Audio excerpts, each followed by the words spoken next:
Olá, olá, boa noite a todos, boa noite a todos, como estão? Vamos preparar aqui para dar uma.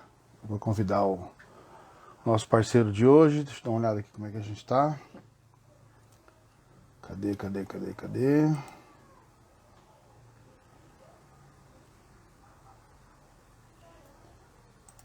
Parará, cadê? Opa, a gente está aqui, maravilha. Vamos convidar o nosso amigo, fazer uma breve introdução do tema então. O assunto que nós vamos tratar aqui hoje, ele é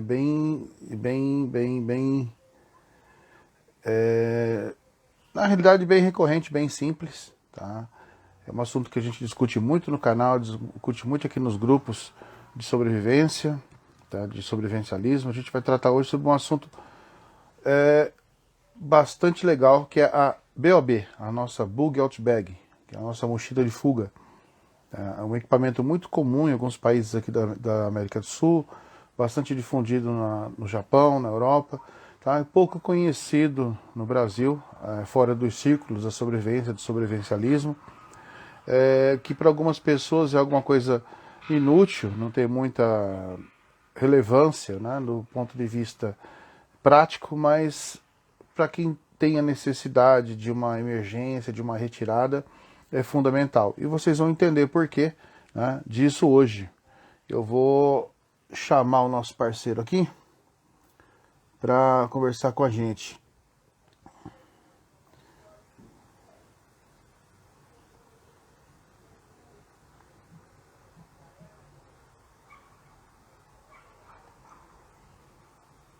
Esse é o nosso amigo André Ribeiro, conecta com a gente aqui hoje, para a gente conversar um pouco sobre Bug Out Bag, né, a sua necessidades, ideias e conceitos, para que serve, de onde veio, né, de onde viemos, para onde vamos. Então vamos lá, vamos esperar ele conectar aqui, para que a gente consiga fazer uma dissertação aí de uma horinha e 20 sobre o tema. Vamos ver se ele conecta lá. Eu peço para que, se vocês quiserem mandar algumas perguntas, se quiserem acompanhar, hoje eu estou preparado para as perguntas. Aqui tem um computador de backup aqui, se eu enxergar direitinho eu respondo. Tá bom? Vamos lá. Bom, gente, a Bug Out Bag, a BOB, mochila de fuga, ele é um conceito antigo, tá? Ela é um conceito que começou no mundo da militaria, do mundo militar, com bolsas que os pilotos, algumas pessoas carregavam presos ao corpo. E ela tomou relevância na Segunda Guerra, quando as tropas eram transportadas, a 82ª, 81ª, a 101ª Divisão eram transportadas, saltaram na Normandia, com uma bolsa enorme, atarrachada à perna, e essa bolsa se perdeu, tá? E o pessoal ficou na mão. Tá? Então a gente vai continuar essa história aqui. Deixa eu aceitar o nosso companheiro aqui.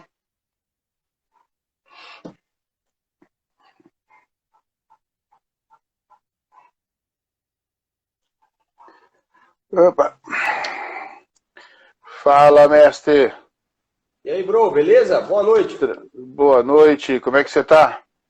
Tô tentando parar o celular aqui. Cara, que correria, velho. Essa semana foi pedreira. Então foi da boa. Foi da boa. Pedreira. Maravilha. Da cozinha aí. Deixa eu apagar a luz da cozinha, tá dando um...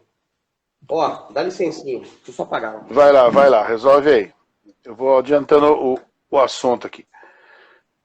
Então, com essa questão das mochilas, né, elas eram presas por uma corda, uma bolsa grande, uma mochila de tipo uma Alice Pack, uma sacola presa à perna, e no salto do paraquedas, ou o paraquedas se abria, aquela corda se rompia e o pessoal ficava, ao Deus dará, sem equipamento nenhum. E com o tempo ela foi aprimorando e foi surgindo melhorias e chegamos onde chegamos. Nós temos aí os conceitos da nossa Bug Out Bag e que a gente vai conversar aqui com o André, que é entusiasta da área, um outdoorsman, né? Eu sigo o canal dele lá, quem está acompanhando, quem tiver curiosidade, segue lá, que é bem legal. Tá? Ele tem umas tiradas, umas sacadas muito boas nessa questão de sobrevivencialismo, sobrevivência, tem umas dicas ótimas, manja bastante de equipamento. E a gente vai discutir esse assunto aqui, ideias e conceitos da BOB. Sim. Tranquilo? Eu queria pedir para você vender o seu peixe, André. Se apresenta, fala para o pessoal quem é você, o que você faz. Vamos lá. Bom, primeiramente eu queria agradecer a oportunidade de estar aqui. Para mim é uma oportunidade porque você sabe, eu já te falei isso, eu admiro o que você faz, do jeito que você faz. E eu sou um cara que tô desde 17 aí no Instagram e eu comecei a publicar as coisas que eu faço, cara. Esses rolês outdoor, bushcraft, né? Sobre descer.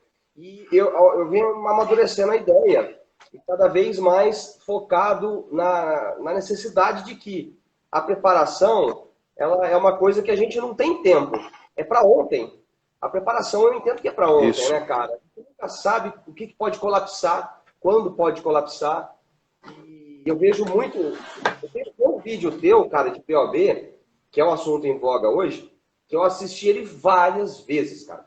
Por quê? Porque é um conceito que, a partir daquele teu vídeo, que tem um ano esse vídeo teu, eu acho, eu estou montando a minha BOB por grupos e subgrupos.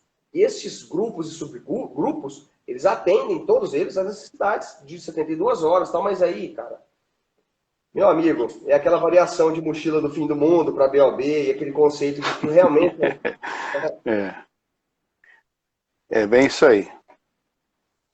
o conceito do puritanismo da BOB, né? Vamos dizer assim, que é o lance das 72 horas, o que não pode falhar, o que não pode faltar, né?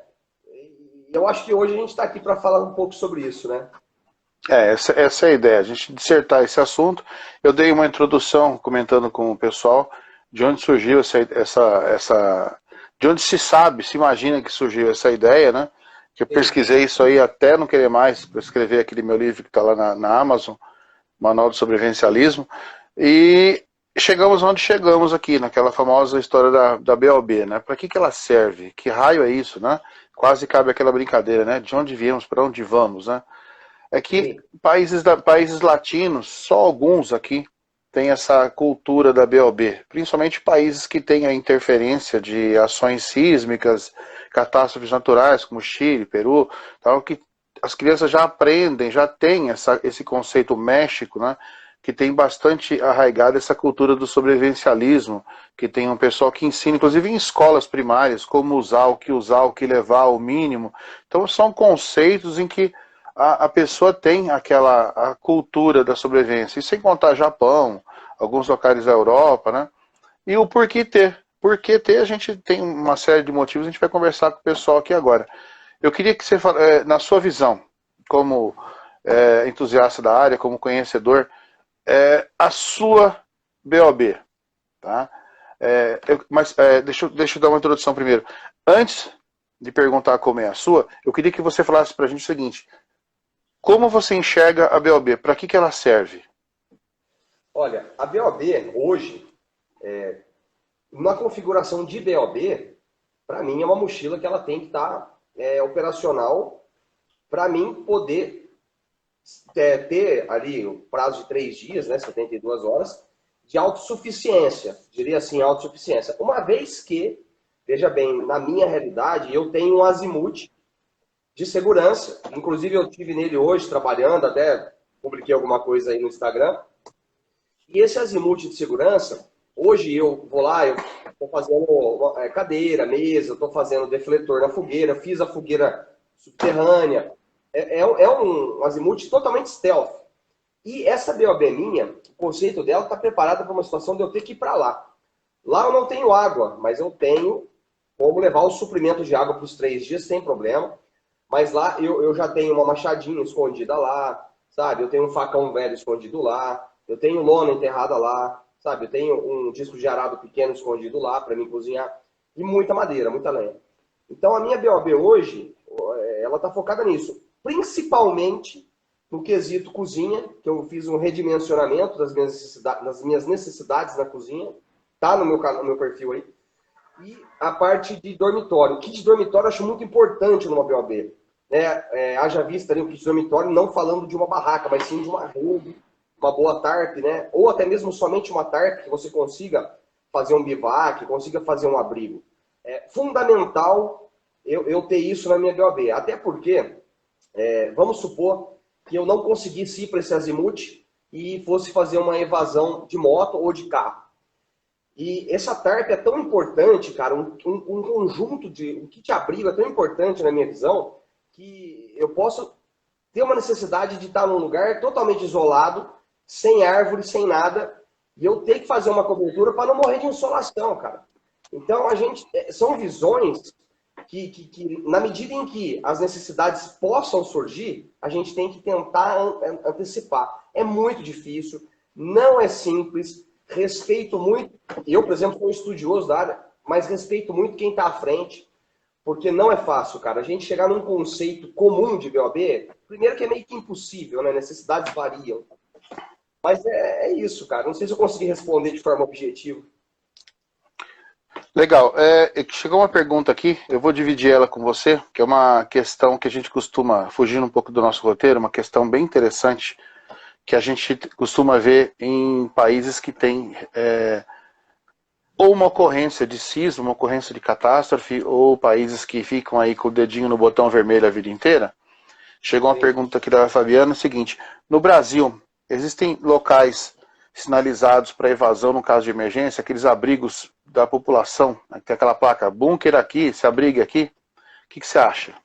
Eu não conheço, velho. No Brasil, não, eu não conheço nenhum incentivo, sobretudo de governo nenhum, para que haja esse tipo de coisa, cara. Eu acho que isso daí tá ligado diretamente Mano, é a questão do Lone Wolf, né? Infelizmente, cara, a gente acaba sendo um lobo solitário na preparação, né? Abrigo, não, né? Você fala de uma iniciativa do governo, de prefeituras, fazer esse tipo de local? Isso. Não existe isso no Brasil. Existe? Eu também não conheço, cara. Infelizmente eu não conheço. Que é uma coisa extremamente deficitária. Por quê? Sabe o que é isso, cara? É aquela história que Deus é brasileiro e aqui nada acontece. Sabe? E o problema nosso, eu acho que o pessoal aqui que acompanha o canal, ele também tem pode compartilhar dessa visão. O Brasil, por ser um continente, tá? Do tamanho que ele fica muito difícil gestar essa condição de sobrevivência, de sobrevivencialismo, numa ideia em que você não tem segurança pública, você tem uma disparidade econômica gigantesca e saúde pública daquele jeito. Então, como é que você vai fazer abrigos para a população? Nós estamos falando de 220 milhões de habitantes, né? Não de 40, 50 mil. E outra coisa, é um assunto tão complexo, né? Porque precisaria aí de uma iniciativa do governo para ser acessível a todos. Caso contrário, seria uma iniciativa privada. E aí sim seria seria uma segregação total. Igual aqueles filmes que a gente vê que só os ricos marcam, né? Rapaz, tem um filme chamado Greyhound, uma coisa assim. Eu até postei, eu fiz um vídeo, não me lembro, eu sou péssimo de nome para lembrar essas coisas que eu já faço, eu deleto, mas eu fiz um vídeo a respeito de um filme que tem bem isso. Você acaba recebendo no seu celular aquele comunicado, fuja para tal lugar, assim tal. Só os escolhidos, né? Tipo a Arca de Noé 2, né? Então, é complicado, cara, porque na real, respondendo a Fabiana, não tem, né, nenhum local no Brasil que tenha essa condição. Acaba acontecendo que numa hora de emergência, na hora que a desgraça bate na porta, né, o socorro, a acolhida desse pessoal acaba sendo muito mais das equipes de frente, né? Bombeiro, Guarda Civil, Polícia Civil, Defesa Civil, local. Eles acabam direcionando as pessoas para o quê? Escola, para abrigos improvisados, para estádios, como a gente tem visto nos incidentes da região serrana, nessas condições em que as pessoas são direcionadas de forma provisória e esse provisório perdura por todo o processo, né? A sorte do brasileiro é que o brasileiro é muito parceiro, né? A gente tem aquela brincadeira que a gente olha na rua, né? O carrinheiro, o cara que cata lixo na rua, ele divide a comida com o cachorro e divide com o parceiro. Né? Então, você sabe que os caras se cuidam. Então, é o povo ajudando o povo. Porque se depender do que vem de cima, meu amigo, só cai caca, né? Eu vejo assim, ó. Tem uma coisa que eu venho reparando. É lógico que eu acho que para a gente poder evoluir, no que a gente gosta, no caso, ser entusiasta da preparação, de tudo que a gente faz, né? A gente precisa ter uma mente crítica, analítica, né? E bons mentores, principalmente bons mentores. E eu busco muito conhecimento lá fora, né? Tenho bons amigos, o Gideon Stática, um abraço para você, Chupacabra Outdoor, um abraço para você, os caras aí. E assim, eu vejo que, por exemplo, no Brasil, uma pergunta para você, Alexandre. Num hall de 10 pessoas que são do seu convívio, quantas portam uma lanterna, pelo menos? Nossa, pessoas com que eu convivo, cara, duas. E olha só, perceba que isso daí não chega a ser absurdo, até porque é uma questão cultural, não podemos julgar como absurdo, mas veja, acaba sendo meio que uma discrepância, tendo em vista o preparador que você é. A gente acha isso, a pessoa acha que não, pá. Mas eu pelo menos vejo, aqui em casa, todo mundo, minhas filhas, minhas pequenas, sabem operar lanterna, trocar bateria e tal, se precisar. E eu já fiz até treinamento com elas no escuro. Troca a pilha, troca a bateria. Troca essa bateria no tato, faz certinho e tal. Então, mas fora isso, eu não conheço ninguém, cara, aqui na minha cidade, sim, eu conheço, mas assim, do meu hall, que anda com pelo menos uma lanterna, cara. E veja, eu não tô nem falando de faca, lâmina, multitool, não. Eu tô falando de uma lanterna, cara. Entendeu? Não, o pior não é isso, sabe? O pior quando a gente fala de BOB é que a gente cai naquela retórica, a pessoa pergunta, para que serve isso? Aí a gente vai entrar naquela história, olha, a BOB, assim como o EDC, eles são equipamentos para você usar no caso de uma emergência. Se acontecer um blackout, se acontecer uma catástrofe natural, se acontecer... Antes de você começar a terminar o assunto e tentar explicar, a pessoa já te tira como mais um louco, faz uma piada, né? Fala, mas isso é coisa de teórico da conspiração, coisa que você está acostumado a ouvir, que eu sei, que eu já cansei de ouvir também, né? Com Isso certeza. de gente que tem em volta, né? Até que acontece uma merda, com o perdão da expressão. Aí, a primeira pessoa que eles procuram, quem é? Você, né? Aí você acaba tendo que mostrar o que você vende como preocupação, como questão de segurança, como uma prevenção, uma visão de segurança. A minha sorte, né, digamos assim, é que sem ter a catástrofe, né, para provar que eu estou certo, digamos assim, as pessoas acabam se acostumando e vendo alguns detalhes pontuais, tipo exemplos, né? Venezuela, Sri Lanka, Coreia do Norte, essas coisas assim. O que acaba acontecendo, as dificuldades que as pessoas passam, né, não porque a gente fala, porque elas por curiosidade vão pesquisar para saber se você não está inventando, contando historinha e tal, e ela acaba vendo, olha, aquele maluco tem uma certa razão. E aí você acaba tendo algum crédito. Né? E quando eu dou aula, eu falo para as pessoas, olha, a sobrevivência, quando a caca bate no ventilador, o sobrevivencialismo para evitar que a caca caia na sua cabeça, né, quando ela bater, que você tenha um motivo. Aí você começa a tentar ensinar as pessoas a pensar, antever o problema, começar a ver a visão de segurança, o problema antes dele acontecer. Isso é muito difícil. Tá? Então você vende a BOB como um conjunto de equipamentos que te ajudam o quê? A passar por uma etapa, de um ponto A para um ponto B, com uma certa dignidade, digamos assim. Né? Só que, né, ela é muito pessoal, muito individual, como a gente fala nos vídeos. E aí acaba que a pessoa acaba no meio do processo desistindo ou se desestimulando, porque, para que eu vou fazer isso? Não precisa. Fulano tem, então não precisa. E você acaba indo numa corrente viciosa de largar para lá, né? Até que aconteça alguma coisa. Você falou da lanterna, né? Quantas pessoas têm um kit de primeiros socorros em casa hoje? Né? Quantas pessoas sabem? Eu conheço gente que não consegue acender um fósforo. Eu conheço gente que nunca acendeu um isqueiro. E aí? Cara, eu acho assim, ó. Você, muitas vezes, isso aí, basicamente, né, levando para um lado assim mais técnico, isso aí é você ir socorrer e virar vítima, né? O cara É, se conhece, não é? Porque assim, ó, lanterna, a gente falou de lanterna, que é um item, eu hoje, cara, eu não me vejo, hoje não, há muito tempo, mas principalmente hoje, que isso daí tá muito na minha vida todo dia, eu não me vejo sem sair de casa com lâmina, eu já cheguei a sair sem. Porque eu esqueci, tal, não deu tempo. Mas lanterna não, cara. Eu deixo ela clipada no bolso cargo aqui da bermuda, da calça, e a lanterna não sai, cara. Eu não sei que hora que eu posso chegar, eu não sei. E é muito difícil improvisar a iluminação. Existem técnicas, existem. Você improvisa uma lâmina com maior facilidade, mas uma iluminação já é mais difícil, mais criteriosa. Só quem já teve o carro ou a moto com pane numa estrada sabe a falta que faz.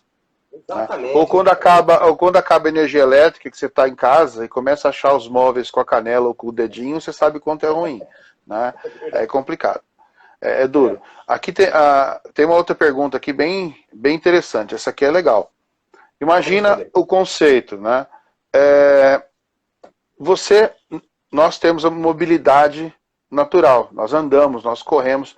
Só que, né, a idade chega, né? A coisa complica.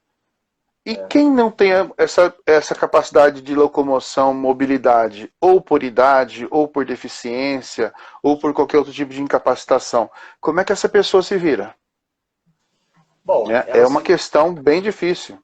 Não, é difícil, mas eu acho que assim, se a gente trazer para a gente responder, se colocando no lugar de uma pessoa com baixa mobilidade, eu não sei nem se talvez total falta de mobilidade, não sei, é difícil mesmo responder porque esse é um aspecto muito amplo. Mas veja, o cadeirante, vamos dizer um cadeirante, um idoso que seja cadeirante. Primeira coisa a se pensar são as adaptações na residência dessa pessoa.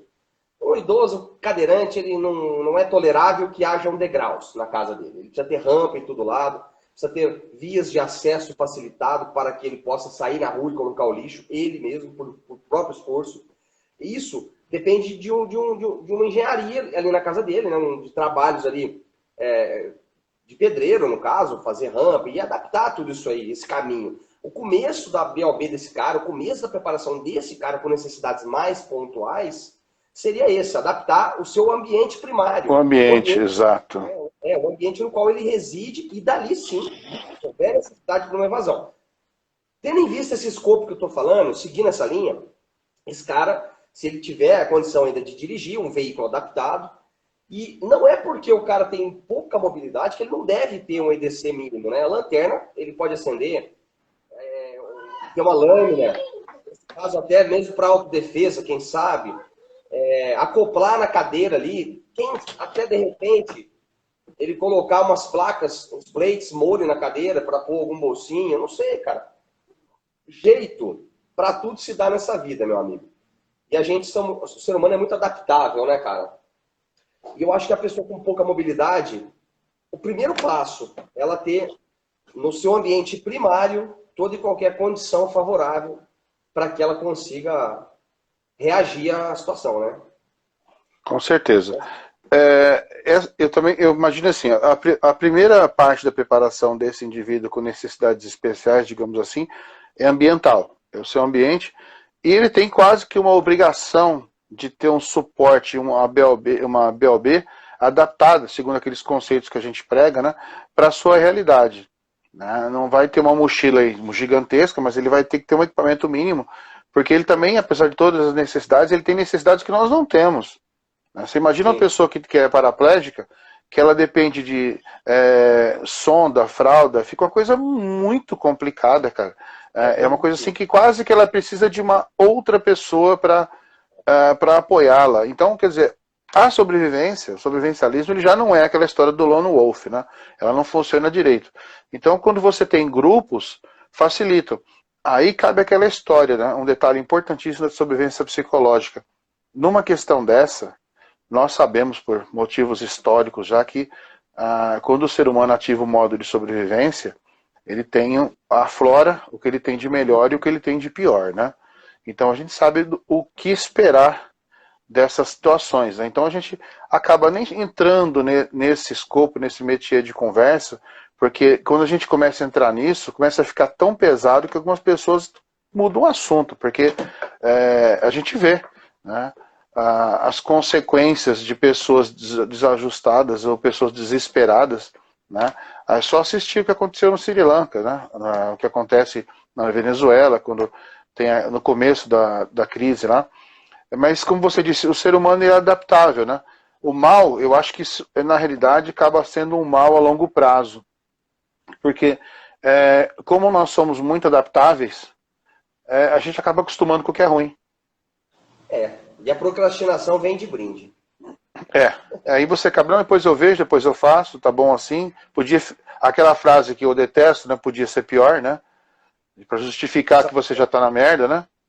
Isso daí, na Então, verdade, é uma visão uma visão que vem dos pilotos dos F0, do zero japonês lá, né? Dos kamikaze, né? Ah, não tá tão ruim, não. Então, é uma visão meio suicida. é complicado. Um comentário bem legal aqui, ó. Estamos glaciando. A mídia esconde o governo, dá com os ombros, pobre povo. Na realidade, o que acontece? A gente fala assim, mudanças climáticas, mudanças socioeconômicas, mudanças políticas. Isso, fechando tudo isso num pacote, dando 10 passos para trás e nós, sobrevivencialistas, olhando para isso e falando, é mais um motivo para você estar preparado. Né? E hoje eu vi uma notícia muito louca no carro, eu nem pesquisei se é verdade ou não. Meu estava dirigindo e eu estava olhando aqui e quase caiu o queixo. Né? Diz que parece, não tenho certeza, demanda confirmação, que o governo da Austrália fez um decreto proibindo a produção de alimentos individuais. Eu acho que é fake news, mas eu preciso pesquisar, porque, tipo, você tem lá a sua fazenda, você não pode plantar a sua comida, você não pode beira as raias do absurdo, tá? Uma coisa dessa. Mas eu fiquei pensando assim, hoje tá tão louco o mundo que eu não duvido que esse troço seja verdade, não, mas eu vou pesquisar. Tá? Eu vou ver a fonte dessa notícia, porque é tão absurda que ela assusta. Né? Só que tem tanta coisa absurda que está virando normal que fica preocupante. Né? Principalmente com relação à segurança, com relação à autopreservação. Né? Então é meio complicado. Né? A gente está vindo, né, já há um bom tempo já, num período assim, eu diria até, são tempos de mau agouro, né, cara? É um período meio negro, é sombrio. Eu até estava pensando outro dia, cara, como o mundo mudou, cara. Essa pandemia, né, que chegou em 19, fez o ser humano refletir, outras pessoas passaram por dificuldades extremas, e mais uma coisa que eu cheguei numa conclusão minha, cara, até vendo aqui na cidade onde eu moro, analisando, eu sou muito observador, cara, e eu acho que as pessoas, cara, estão se odiando demais, cara. Tá tendo um negócio assim que não é simplesmente, Alexandre, uma falta de respeito, que sempre existiu. Existe hoje, além dessa falta de respeito, embutido meio que um ódio, cara. Eu não sei o que está rolando. Eu não estou falando de política, não. Estou falando no âmbito social, tá? No escopo social. Eu estou achando muito estranho. Então, tudo isso, como você falou, numa situação de necessidade extrema, aí, um colapso, seja lá qual for, você vai ver que pessoas vão aflorar o bom e o lado ruim. Eu tenho muito medo disso, cara. A tendência é que as pessoas tenham muito mais pessoas ruins do que pessoas boas que queiram te ajudar, né? E eu acho que a preparação, o que a gente faz, o que a gente estuda, o que a gente pesquisa, desde que de fontes fidedignas, assim como o teu canal, que é uma fonte que eu julgo no Brasil hoje muito fidedigna, o resto, a maior parte eu pego lá fora, e fala sobre isso, cara. A questão não é nem de lone wolf, mas um pouco até é você estar realmente se garantindo para aquela situação, né? E aí a gente tem filhos, tal, a gente tem família, a gente acaba sendo referência. A minha filha está no escoteiro e eu fui dar uma, quem sou eu para dar instrução, né? Mas enfim, eu fui lá dar uma instrução sobre cozinha mateira, cozinha outdoor. E eu dei uma entradinha no lance da BOB, dizendo que aquela cozinha era a cozinha mais versátil que eu já fiz. Que ela, da BOB, ela ia para minha mochila de campo, e da minha mochila de campo eu ia só fazer uma comida no mato e voltava para a BOB. Porque ficou um subgrupo muito bom, cara. Eu consegui redimensionar todas as minhas necessidades de dominar o fogo naquela cozinha ali, cara, de uma maneira muito preciosa, sabe? Então, isso demandou estudo, pesquisar muito sobre equipamento, sobre o que se usa lá fora, como que eu ia trazer isso lá para cá, quanto que eu iria pagar, quantos meses da minha vida isso ia custar. E isso tudo, cara, eu acho que faz parte do bom preparador, do entusiasta do tema, ele buscar, pesquisar. E não focar, ah, não, mas aquela marca é top. Ou o cara tá muito mercadológico, virou moda, entendeu? Tem essa história de, infelizmente, parece que essa história de marcas, coisa, ele até na nossa visão existe. Deixa eu abordar esse comentário seu, foi interessante. Hoje em dia, né, seguindo alguns conceitos que eu tenho visto, tenho pesquisado durante muito tempo, o ser humano, ele não mudou tanto. Desculpa. Ele não mudou tanto. Ele tem menos motivos para mudar. Tá? Então, o que acontece? O ser humano hoje, ele tem uma falta de empatia gigantesca pelo seu próximo. O ser humano, de uma forma geral, ele tem cultivado de uns tempos para cá preço. As pessoas têm preço, elas não têm muito valor. Os valores que compõem a sociedade, aqueles valores que formaram, fizeram a nossa sociedade, seja ela oriental ou ocidental, independente do que seja, todas elas têm valores. E a sociedade foi montada em cima desses valores, não de preços. Tá? Quando você tem preço, você não vale nada. Essa é a minha opinião. Tá? Não sei se o pessoal vai gostar, porque meu pai me ensinou que não existe travesseiro mais macio do que uma consciência tranquila. Tudo bem, uma vez ou outra na vida, todo mundo vai pisar na bola, vai dar uma escorregada. O problema é que você tem que ter consciência do que você fez e tentar corrigir. Quando isso vira uma constância, você para de ter valores e começa a ter preço. E nessa onda de valores e preços, entra aquela história do meu grupo é diferente do seu grupo. Você começa a se autofragmentar como sociedade. E Sun Tzu já dizia, né? O inimigo fragmentado, dividir para conquistar e por aí vai. Regras da guerra. Tá? Lembra aquele desenho animado antigo que já falava, se você pega uma flecha, ela é fraca. Se você pega um molho de flechas, ela não quebra. Tá? Então, quanto mais fragmentado o povo se achar dividido em grupos, em tribos, em conceitos, ideologias, mais fraco ele vai ser. Mas as pessoas hoje elas veem ao contrário, elas acham que quanto mais divididas, quanto mais meu grupo contra o seu, mais forte ela vai ser. E não é. Tá? Ela é mais vulnerável. O que eu quero dizer com isso? Nessa esteira de você procurar vantagens individuais ou vantagens para o seu grupo, seja lá qual for a sua ideia, a sua visão, sua ideologia, etc., mais fraco você vai ficar, mais sujeito às pessoas que manipulam as marionetes. Teve um vídeo que eu não acho mais em lugar nenhum, compartilhei com um monte de gente, e aí perdi esse vídeo, que era de uma moça, não sei se dinamarquesa, holandesa, não sei o que lá, ela fazia um comentário muito legal sobre um pote de formigas. Tá? Formigas vermelhas e formigas pretas convivendo dentro do mesmo pote. E elas não brigavam, não se matavam, elas são espécies antagonistas.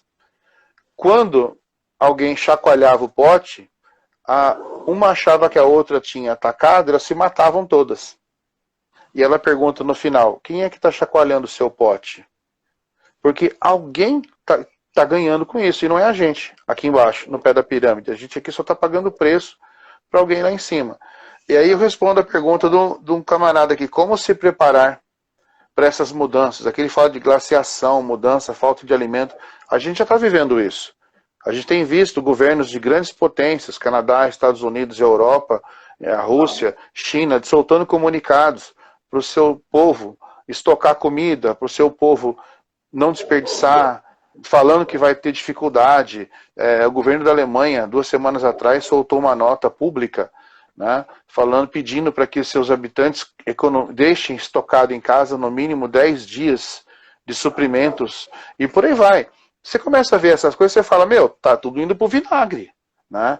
Porque quando o Brasil, na década de 70, resolveu ser o celeiro do mundo, né, ele não achou que tinha que sustentar 7 bilhões de habitantes, né? Então aí a coisa fica difícil. Sabe uma coisa que nessa live seria interessante a gente falar? Eu acho assim, cara, primeiramente eu vou ter que falar de novo, pra mim é uma baita honra, cara. Eu assisti várias lives tuas, com caras aí exemplares, pessoas que são referência em vários outros assuntos, E eu estar aqui com você hoje, para mim, é um negócio muito prazeroso, cara. Muito obrigado pela oportunidade, mais uma vez. Agora é o seguinte, questão BOB, cara. Eu te mandei uma mensagem hoje falando que, pô, até fizeram uma tag, achei legal ver essa tag, porque eu vi opiniões, desde opiniões conscientes a opiniões, assim, esdrúxulas, e foi um leque muito, muito grande. E eu não vejo, assim, hoje, se falar tanto no que tange POB, a questão de uso de binóculos, essa parada. Realmente, será, Alexandre, que isso daí é uma coisa só nossa, que a gente acha que é uma necessidade, ou de repente é só um peso extra, você só vai levar para passear, cara? O que você acha de binóculos da BOB?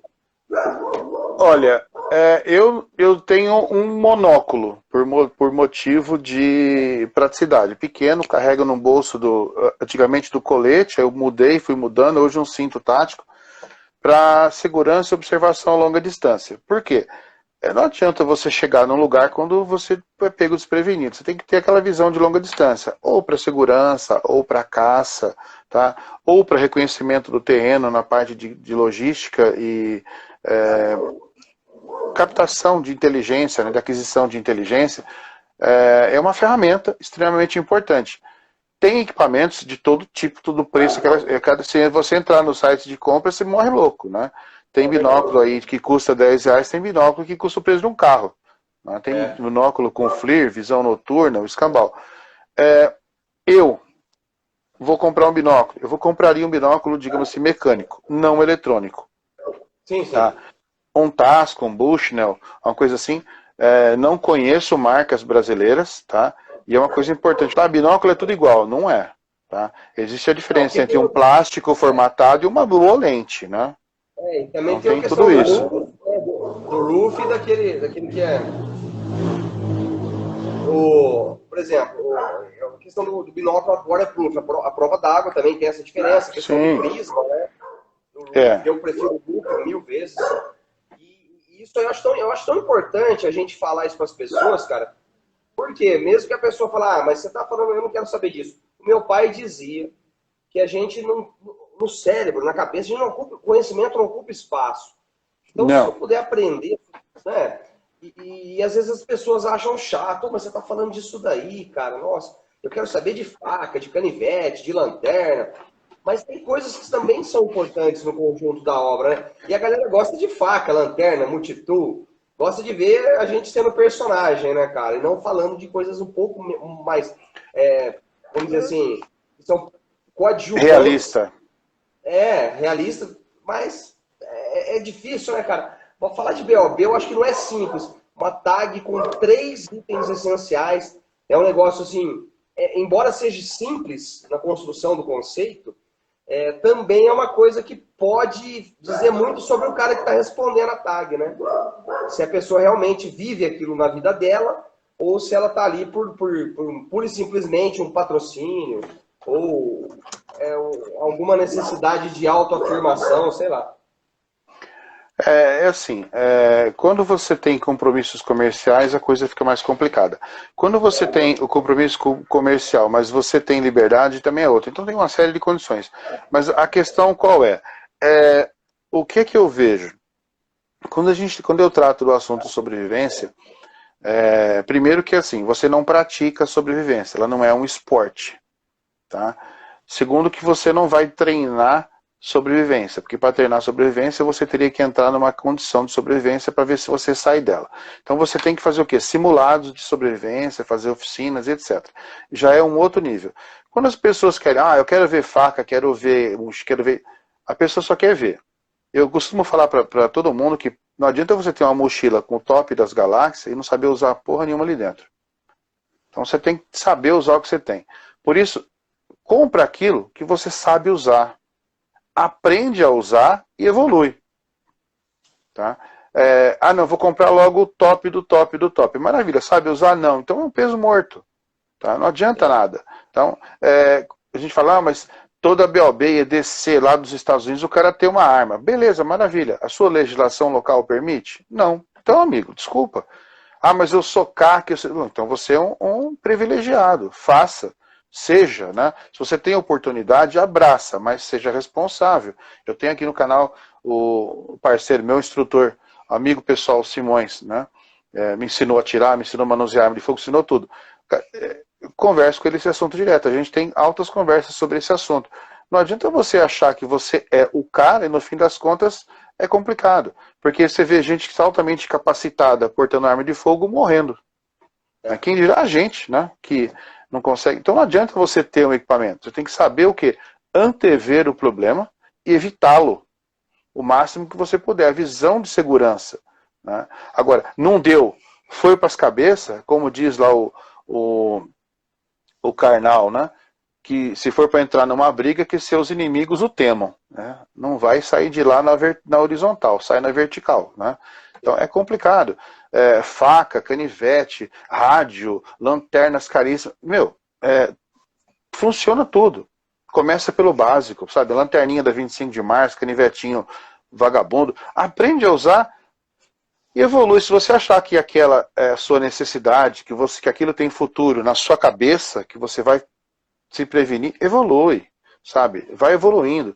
Foca. O que eu quero? Olha, a minha região tem deslizamento de terra, eu moro numa encosta. Primeira atitude sobrevivencialista, muda. Não adianta você ter uma BOB e morar num lugar de risco. Ah, mas eu não tenho para onde ir. Meu, então não adianta a BOB, vai se coçar para sair daí. Porque essa é a sua primeira atitude de sobrevivência. Né? Porque não adianta a caca acontecer e depois você correr atrás. Porque isso é mania do brasileiro, né? A gente só fecha a porta depois que o ladrão entra, né? Então não adianta. A questão é visão de segurança. Eu, por exemplo, eu tenho essa daí. Eu não gosto de... Às vezes, embora a gente às vezes pareça, a pessoa vê a gente na rua, eu sou um cara de 1,80 e tal, e a pessoa vê a gente na rua assim, fala, nossa, tem aquela imagem que, né, tipo assim, pintado de vermelho e preto, de amarelo e preto, né, na natureza.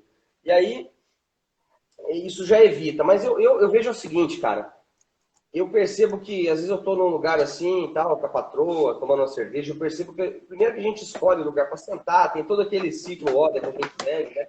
Sim, sim. E aí a gente vê que o negócio está esquentando e pode sim esquentar mais e mais, cara. Aí eu vou embora, cara. Eu peço a conta, eu vou embora, eu não fico, eu não pago para ver, eu não acho que eu estou preparado, mesmo estando com faca. Não acho que isso daí é o caminho. O Brasil, tudo se judicializa nesse país. Imagine você desferir um golpe de lâmina em alguém. Você vai cair na mão de um promotor e esse promotor ele vai qualificar você na medida em que a sua lâmina for uma carambite, por exemplo. Oh, essa lâmina aí é própria para combate. Já está te qualificando.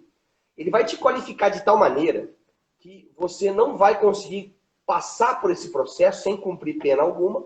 E ao transitar em julgado, você vai ter que vender seu carro, sua casa. Então, assim, realmente, será que vale a pena ser o fodão da bagaça? Mano, a preparação, na minha concepção, ela passa por evitar todo e qualquer conflito. Visão de segurança, prevenção.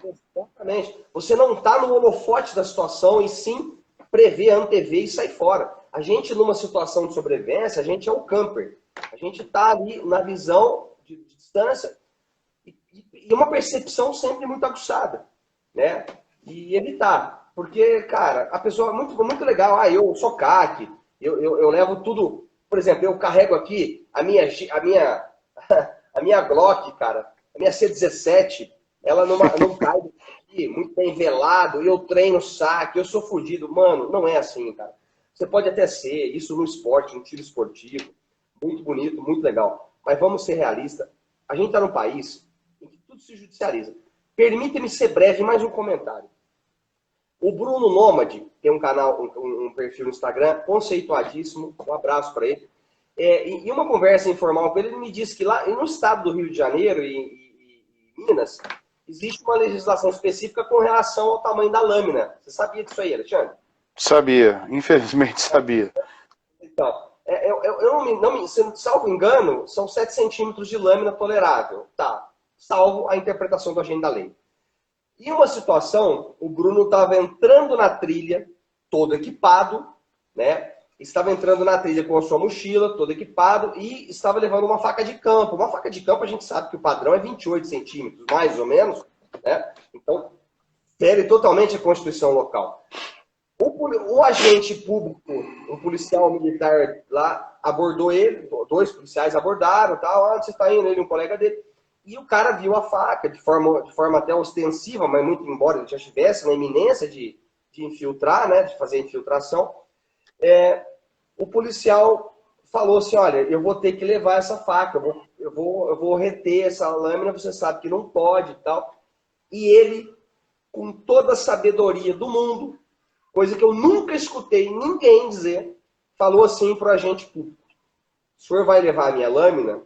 Então o senhor me leve junto a uma delegacia, iremos registrar o boletim de ocorrência da apreensão dessa lâmina, pois eu, por meios judiciais, se assim for necessário, vou reaver minha lâmina. Porque eu comprei, eu tenho a nota, estou indo fazer uma atividade rural. Nesse momento, ele hesitou. O agente público falou, não, então vai, pode ir. Mas não sai com isso daí assim não. Quer dizer, percebe que há uma segunda intenção por trás. Então, tudo nesse país, um país que tudo se judicializa, nos meandros da lei, nas brechas da lei, a gente não sabe com quem contar. Você entendeu? A necessidade da preparação, ela não é para amanhã, ela é para ontem, cara. Você entendeu? O que acontece? Às vezes, não vou fazer papel de advogado e de defensor, nada. O que eu vejo? A gente já viu acontecer, as pessoas acabam, os agentes da lei acabam sendo impelidos a agir dessa forma. Como que? É igual o cara do trânsito, né? Em algumas cidades, assim, não vou dizer uma cidade grande de um estado da União, sabe? Assim, perto de onde eu moro, uma coisa assim, sabe? Os agentes de trânsito ganham um prêmio por quantidade de canetada. Então, o cara, ele sabe que aquilo é uma baita de uma burrada. Só que acaba acontecendo o quê? Eu tenho que fazer, porque tá lá no meu escopo, né? E quando ele acha ou tromba com alguém que compartilha a mesma opinião que ele fala, foda-se, não vou ficar perdendo tempo com essas loucuras, não. Mas ele corre um risco de cair na tal da prevaricação. Tá? E se lasca todo. É duro, cara, essa história de judicialização, para nós civis, imagina para os caras, né? Que tem a história da obrigação legal, né? Estrito cumprimento do dever legal. É uma merda, cara. O político, ele nunca poderia passar perto da gente, no agente público de segurança. Devia ser coisa assim, água e vinho, água e azeite, incompatível. Sabe? Porque a hora que a política morde a parte de segurança, bicho, ela acaba com tudo. A segurança e política, elas tinham que ser conhecidas distantes, não conviverem ali, porque é complicado. O agente de segurança acaba virando um refém de uma ideologia política, né, na realidade. Acaba tendo que andar na cartilha do povo, enfim, é uma merda. Deixa eu mudar o tema do assunto para a gente dar uma adiantada. Tô com um negócio no olho aqui. O Simões até comentou, homem, equipamento, conhecimento, a pirâmide, né? Da história. Isso é bastante interessante. Vamos ver aqui. O melhor conflito é aquele que não aconteceu. É uma realidade. Tá? É evitar o negócio. Né? O detalhe dessa história toda da BOB, voltando ao cerne do assunto, é ter a BOB individual para cada um da família, tá? E numa situação de emergência, ela tem uma lista, a gente não vai entrar aqui no detalhe do que tem dentro, como pôr, do que escolher, porque isso é muito pessoal, tem aí o canal meu, tem o seu, que o pessoal pode acompanhar e tentar entender o quê? O fio da meada para começar a desenvolver a sua, dentro da sua realidade. Até fiz um último vídeo, você deve ter visto lá, dessa vez consegui fazer um vídeo curto, né? Explicando como a ideia básica da história, o que é. Nós temos aqui no Brasil, nós trabalhamos com uma vertente de instrução de sobrevivência, que é o SAFA mais A, né? Sinalização, abrigo, fogo, água e alimento. Aí você cobre essas necessidades em 3 dias, 72 horas, e se evade. Aí vem, por que 3 dias? Por que isso? Por que aquilo outro? É aquela história da regra dos três, né? Da disposição de água com 3 dias. É um tempo em que o resgate hábil para tirar você daquela situação. Enfim, 72 horas convencionou-se ser um prazo de resgate. Então a gente tem essa mochila de fuga, mochila de 72 horas, bug out bagging. Aí tem suas variações, né? Bug out vehicle, de carro, o EDC, que é o pessoal, e tem nome para tudo quanto é gosto, né? Na realidade, o que acontece?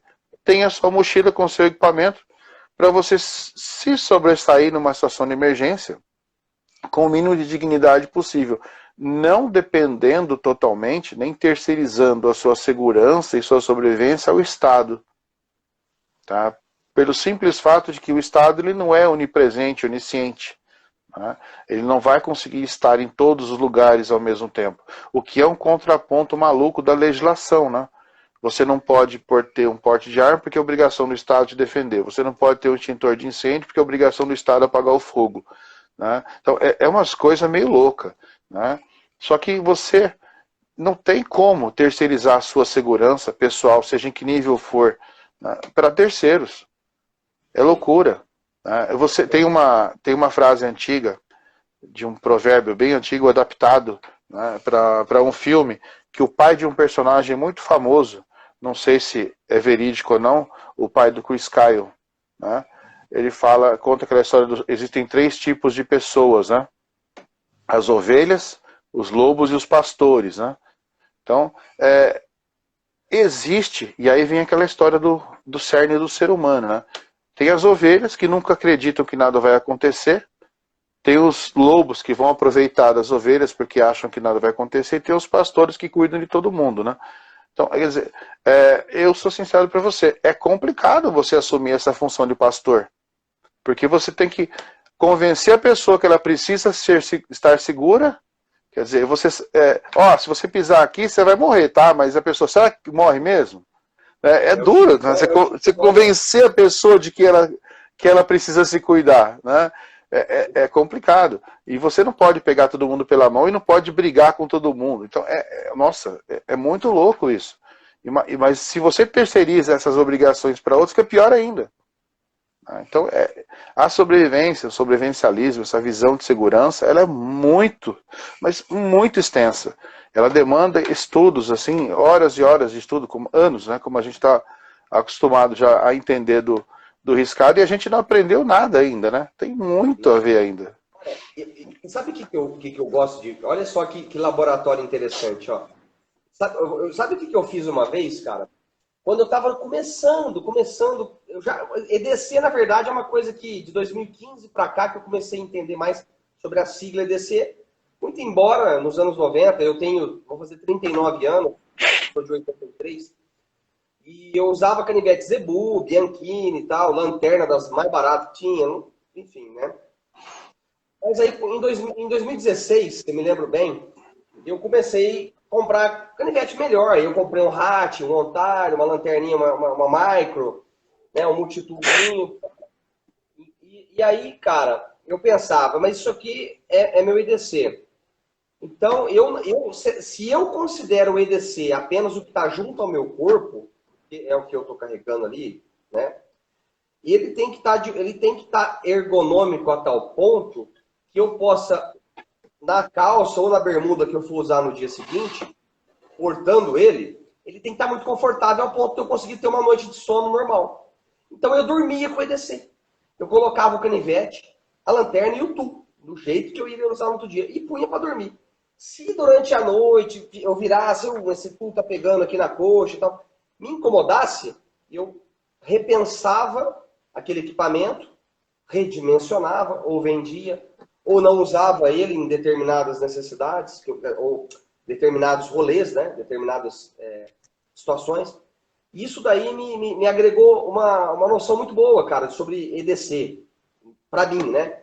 Então, eu acho que assim, eu já tive canivete grande e tal, é muito bonito, mas não é funcional. Então, assim, eu vejo a galera EDC, aquela coisada, né, cara? Aquele monte de coisa no bolso, né, tal. Eu não consigo entender, assimilar dessa forma. E esse laboratório não para por aí, né? Nesse cerne da questão. Na sociedade, eu vejo o quanto as pessoas estão ficando mais despreparadas. Na medida em que o tempo passa, as pessoas estão mais despreparadas. A gente é o estereótipo, a gente é o cara que está sentado lá na carteira do fundo, a gente é o louco, é o maluco que passa ouvindo música country no caminho do trabalho, usando camisa xadrez e bota. Assim como você também, deve ser um estereótipo aí na tua região. Mas a gente é um estereótipo não só de forma visual. A gente é conceitual, a gente é um estereótipo conceitual numa sociedade em que, se falar em preparação de uma forma séria, palpável, assim como a gente está falando, sem defender bandeira nenhuma, fatalmente a gente está carregando numa via crucis aí, uma cruz muito pesada, viu? Bem pesada. É complicado. Essas questões, elas estão bastante arraigadas nos conceitos de sociedade, né?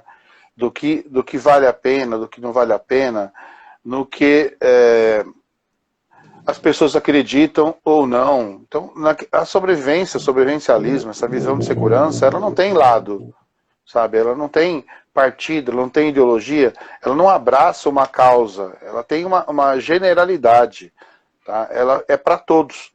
Eu acho que você ter a consciência de segurança, de sobrevivência, ela obriga todos os seres humanos, tá? Como espécie, tá? E como raça humana, tá? Todos a terem uma visão igual.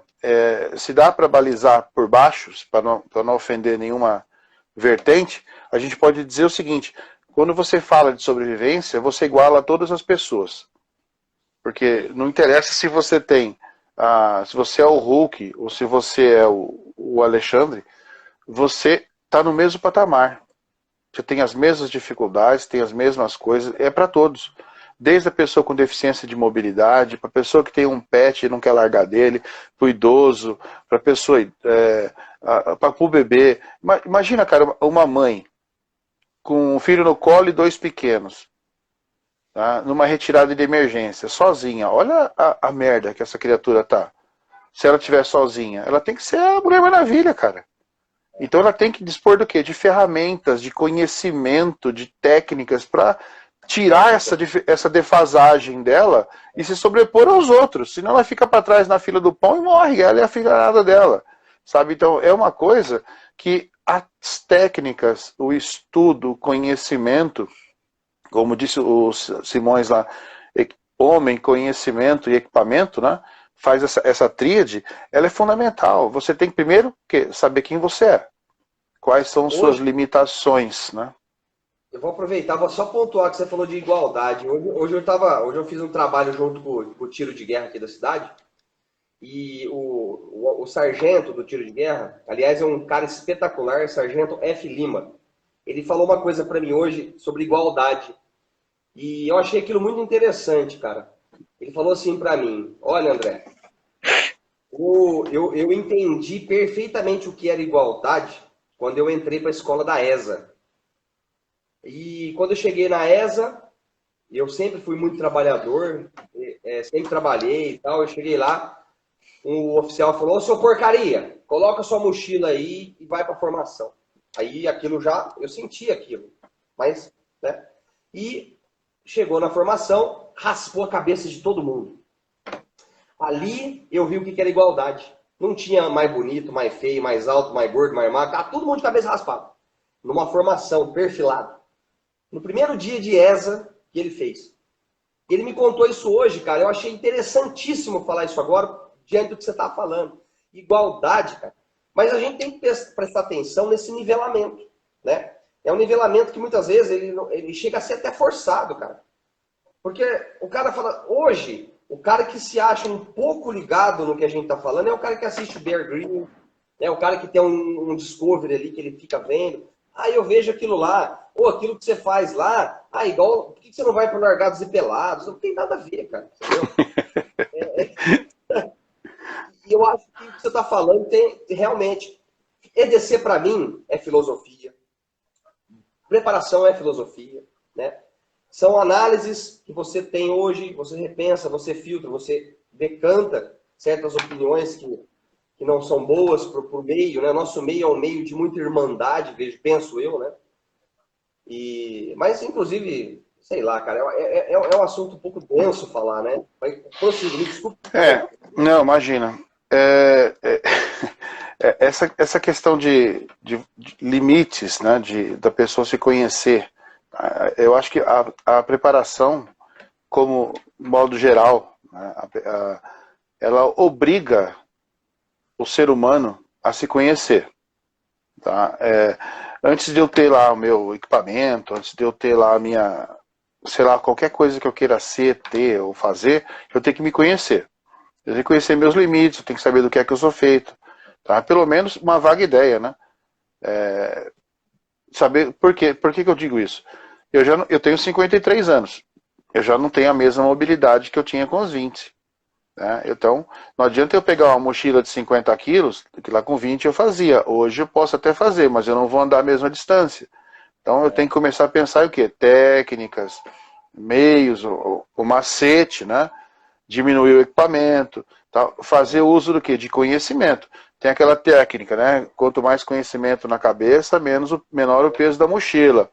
Só que não adianta você ter um baita conhecimento e não ter a ferramenta. Tá? Então a ferramenta certa para o trabalho certo é fundamental. E uma coisa leva a outra. Você agrega pessoas ao seu grupo, você tem que fazer com que a coisa aconteça, porque pegando o exemplo daquela mulher lá com a criança no colo e mais 3. Ela não vai carregar uma BOB de 50 quilos para os 3 filhos. Tá? Ela tem que ter alguém agregado. Se ela não tem que ter alguém agregado, ela vai ter que se coçar com o carro, com o equipamento, com o carrinho de bebê adaptado, com alguma coisa que ela possa se movimentar. Né? Só que tem aquela história, ela não pode esperar acontecer. Ela tem que, nossa obrigação, como preparadores, como pais de família, como mães de família, estar atento à nossa situação em volta. E quando a coisa, igual você disse do bar, né, do restaurante, quando a coisa começa a ferver, que começa a vir umas notícias meio atravessadas, meio estranha, você já começa a pensar, o que eu estou fazendo aqui que eu não fui embora ainda? Né? Mas eu saí daqui e não aconteceu nada lá. Beleza, maravilha, essa é a ideia. Tá? É aquela história, você se prepara para o pior esperando o melhor sempre. Só que às vezes você se prepara e o troço vem. Né? Aí você fala, puta, eu não estava lá. A gente não quer ter razão, a gente quer ter paz. Exato. Meu dilema, cara. Antes paz do que razão.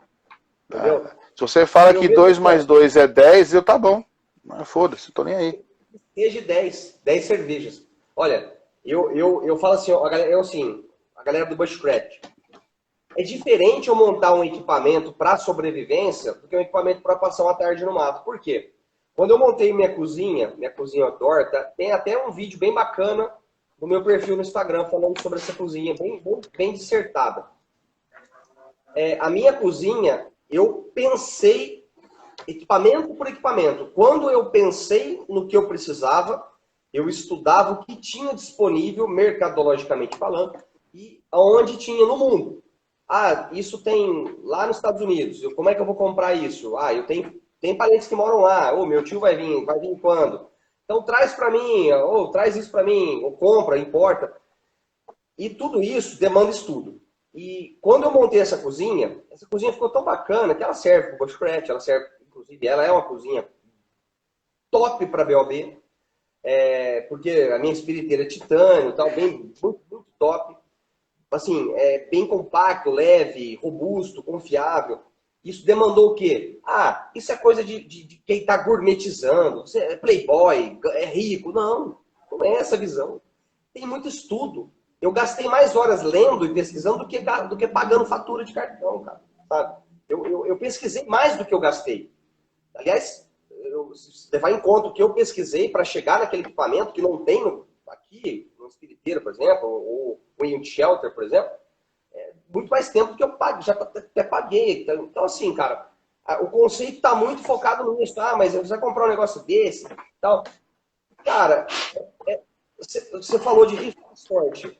Eu acho que um kit cozinha, ele tem que ser confiável. Tem que ser um espiriteiro que funciona bem, que ela tenha uma autonomia de no mínimo meia hora acesa.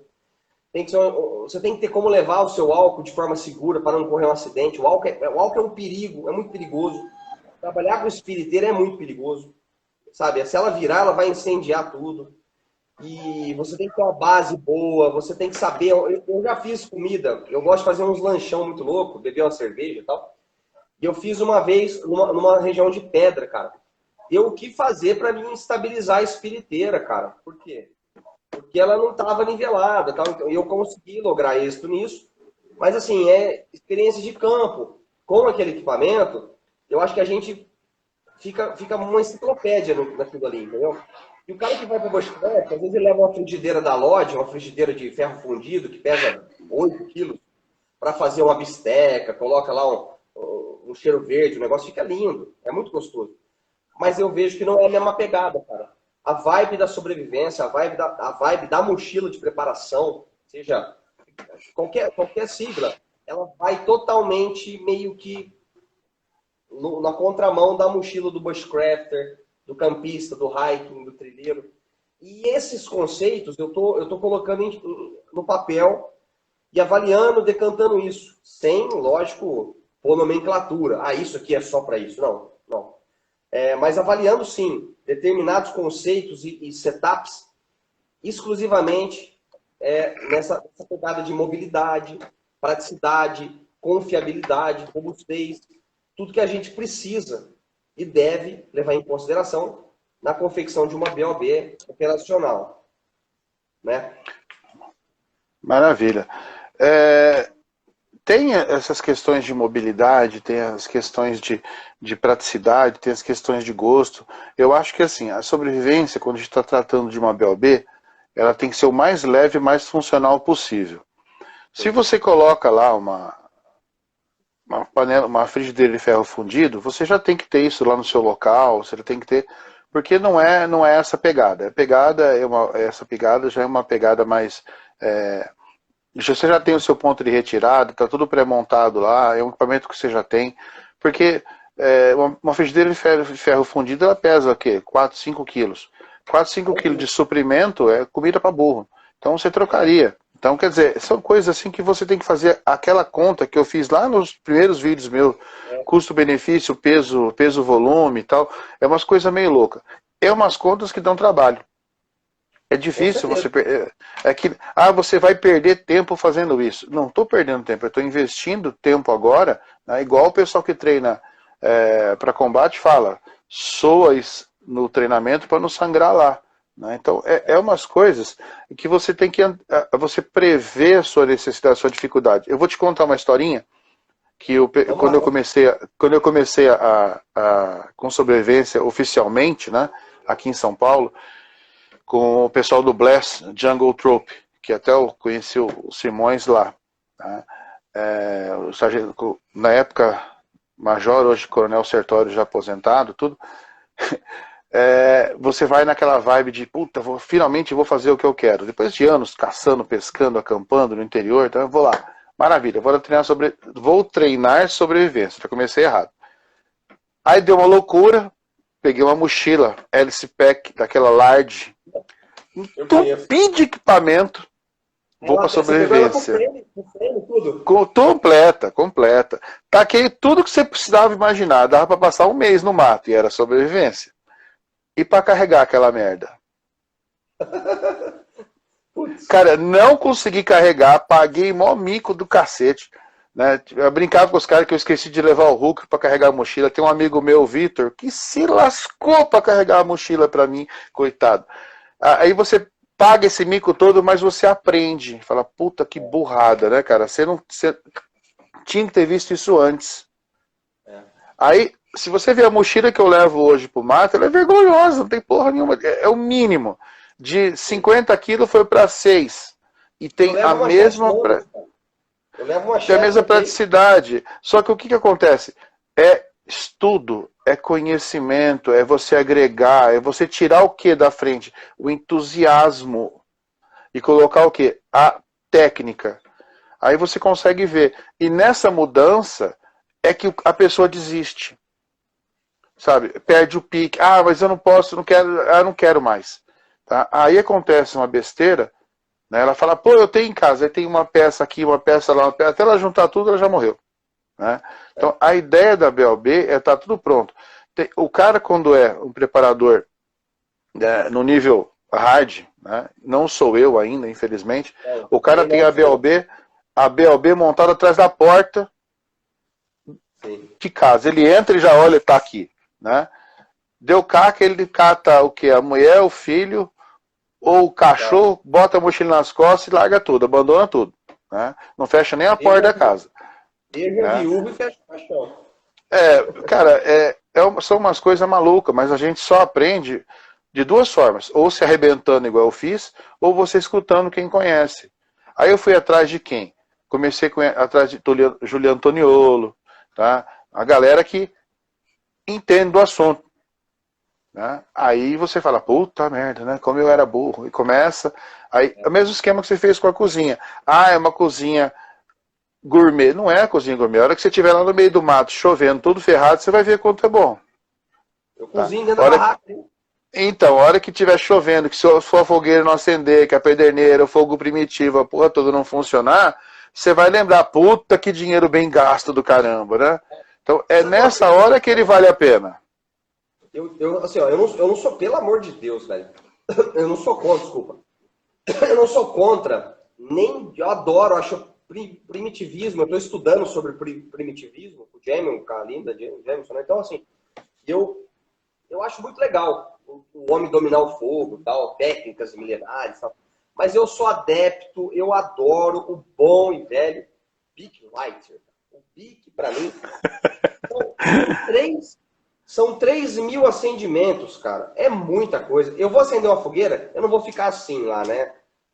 Não. Eu vou preparar toda a fogueira, ela vai carburar direitinho, ela vai respirar e ela vai acender assim. Pronto. Tá acesa. E Essa é a aí, cara, ideia. a capacidade do Bic, hoje eu comprei um Exotac Fire Sleeve, que eu visto o Bic aqui, o Bic Max, né? E ele fica waterproof. Que é a deficiência maior dele, é molhar, né? Cara, mas do resto é sensacional, sabe? Zipo para sobrevivência, esquece. Esquece, isso é mito. Ele evapora, infelizmente ele evapora. Né? O Evapora, fluido evapora. não vale a É. pena. E eu vi, inclusive, nesse assunto de tag de 3 itens essenciais, eu vi que teve uma pessoa que falou de fogo, de forma de fogo levar. E eu não vi, eu não me lembro, eu acho que deve ter, não é possível de alguém falar de mostrar um bique lá, nem que vestir, pôr uma camisinha de hortelã nele para ele ficar além de cheiroso. No meu EDC tem um bom e velho bique lá, um bicão Eu lá. vejo. E tem uma coisa que a gente leva nos kits de fogo, que quando eu dou aula para comissário, o pessoal racha o bico. Né? Absorvente íntimo, o OB. Para poder acender. O OB, assim. É algodão, porra. É algodão lacrado. Uma puta monte de algodão. Seco. Um bique, aquilo lá, acabou, cara. Ou seja, é a praticidade. Só que você só aprende isso quando? Te lascando lá no meio do mato sem fazer fogo. Né? Então, todo mundo que já foi acampar, todo mundo que já fez trilha, de verdade, todo mundo que já foi lá aprender técnica de sobrevivência, que pegou chuva e não conseguiu fazer fogo, voltou xingando até a quinta geração e foi pesquisar por que ele não conseguiu. Né? Aí a gente fala, porra, mas por que eu não consegui? Aí a gente fala, pô, eu já não consegui, já teve vezes de não conseguir fazer fogo. Com um monte de coisa. A natureza fala, você não vai fazer fogo. Você não faz. Não faz. Ela não deixa. E você fala, sim senhora, a gente obedece. Aí você fica com frio, molhado, ferrado e tudo mais. Aí não tem como. Você pode ser o supra-sumo. Se a natureza não te der a mão, você está lascado. Por isso que eu te falo, a questão dessa cozinha que eu montei outdoor, essa kit cozinha, né? Se numa situação de eu precisar de fogo para me aquecer, essa espiriteira que eu tenho, eu posso colocar ela, lógico que isso vai precisar de um preparo, com segurança, muita consciência de que é um combustível, mas eu consigo deixar ela acesa dentro da minha barraca, cara. Pelo menos para mim não ter uma hipotermia. Eu pensei até nisso, numa situação de precisar fazer um fogo para me esquentar. Aquela espiriteira, aí foi onde eu aumentei a capacidade de álcool. Aí eu comprei mais um tubinho flip top, né? Para poder aumentar a capacidade de álcool. Então aquele ali seria o paraquedas reserva numa situação dessa. E não ocupa espaço, cara. Quer dizer, ele ocupa, mas é um espaço mínimo, é um negócio que não vai me incomodar, ele vai continuar ali versátil, ergonômico e tudo mais. Mas demanda tempo, estudo, pesquisa. E aí quando você acha, não é barato, cara. Infelizmente, tecnologia embarcada, ela custa. Ela não custa, ela tem valor, ela não tem preço. Como você falou, Ela tem um valor equipamento é agregado. é, O que que acontece? Quando a gente começa a falar de custo, as pessoas começam a assustar, porque a gente tem nós vivemos uma condição de que não é que as coisas são caras, que a gente ganha pouco. O é, nosso custo de vida é muito elevado, a gente não tem um poder aquisitivo nem perto do poder aquisitivo que existe lá fora, tá? São realidades distintas e os preços, eles são de lá de fora para cá. Então você é. tem que fazer alguns sacrifícios para poder atingir alguns patamares. E para muitas pessoas, né, me incluo nesse rol também, é, é difícil você sacrificar uma necessidade doméstica para uma coisa que você vai deixar guardada numa mochila. É esse o raciocínio que as pessoas têm. Tá?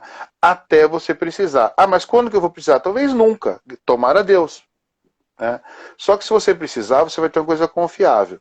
Quando eu falo para você, olha, começa com o item básico. Ah, eu não sei onde comprar. Amigo, pega ali a Florença de Abril, a 25 de março, leva uma listinha, você compra tudo. Ah, mas não tem qualidade. Mas você vai ter o equipamento. Aprende a usar aquele. Vai para o campo, começa a ver as deficiências, se funciona ou não. Porque tem muita coisa lá que é muito bom. Tá? Tem umas lanternas lá que Deus me livre e guarda. A pilha do trem não acaba nunca. Né? É. Tem canivete que você vai lá comprar, o canivete não perde o fio, umas coisas que você não acredita naquele negócio. Né? Ou seja, você vai evoluindo, você vai começando de algum ponto. O importante é você começar, você ter o equipamento. Ó, usei isso, não funcionou, usei aquilo, não funcionou, comprei isso por gosto, não funcionou, tem que trocar. E vai um por um, vai chegar num ponto. Eu tô nessa, né, de sobrevivência, se for falar quando o tempo eu comecei, eu tô mais de 20 anos com caça, pesca, camping, desde que meu pai ainda era vivo, morava no interior do estado, vim para São Paulo, comecei, estudei para burro, li, escrevi, pesquisei. Hoje eu ainda não tenho o equipamento que eu quero. Tá? Vai aos poucos. Então é uma coisa que você fala, o dia que eu te falo, esse equipamento está bom. Tá? Agora eu vou só conservar. Tá? Eu Sim. não cheguei, infelizmente, não cheguei nesse patamar ainda. Porque para nós, uma vantagem que nós temos é que os equipamentos eles evoluem muito. E nessa evolução É, eles vão ficando menores e mais leves. sim. Isso é importantíssimo. Tá? É o caso da sua cozinha. Se você for pegar o seu equipamento de cozinha numa versão de 10 anos atrás, ele era um monstro. Né? Sim. Hoje ele está compacto. Então, quer dizer, as coisas evoluem para o bem. Até a Fabiana comentou aqui, uma caneta Bic faz a mesma função de uma Mont Blanc, que é escrever. Se você está atrás de estética, né, amigo, é diferente, né? Eu comentei, eu estava pesquisando aqui, tem EDC que custa 15 mil reais, tem Uhum. EDC de 100 reais, né? É. Eu lembro que há muito tempo atrás, o que me quebrou esse estigma de o caro é bom foi um vídeo do Juliano Toniolo. Ah, Kit de sobrevivência de 10 reais. Isso faz muito tempo, né? No começo lá. Falei, como assim 10 reais? Aí fui ver lá o kit do cara. 10 reais. Falei, pô, não pode ser. Né? Aí fui lá e fiz um igual. Falei, como é que pode mesmo? Hoje deve estar o quê? 30 reais. sim. Mas 30 reais é uma pizza. Né? Daquelas bem Não é, não. simples. Aqui uma pizza aqui custa R$ 70. É. Se você pegar o dinheiro de uma pizza por mês e guardar, em dezembro você compra um EDC ferrado. Top. Bom, eu vejo assim, inclusive, muita coisa que eu tinha, nesse tempo todo, eu fui ficando só com o que realmente eu estava usando. Eu fiz outra técnica maluca, que é assim, tá parado há mais de 30 dias e eu não usei em 30 dias nenhuma vez, eu tenho que repensar. Tá bom, repensei, não, eu posso precisar. Se ainda assim ele continua parado por 60 dias, acende uma luz amarela. Não, eu não estou precisando. Se ele fica 90 dias guardado, meu amigo, vende, cara. Vende, faz dinheiro, vai beber cerveja, vai comer um hambúrguer ou vai comprar outro equipamento que você ainda não tenha. E são coisas que você está virando um acumulador, é compulsivo, é questão de estar sempre tendo que postar uma foto diferente para a galera curtir, porque você está evoluindo, porque você tá. Não é, isso não é evolução, na minha opinião.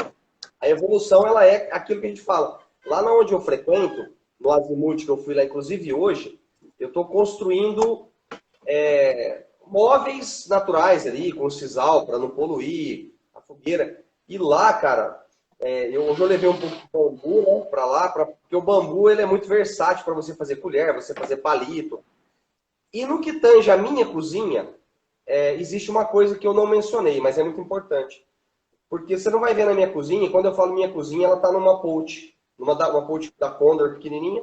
Aí você fala, mas peraí, cozinha sem panela?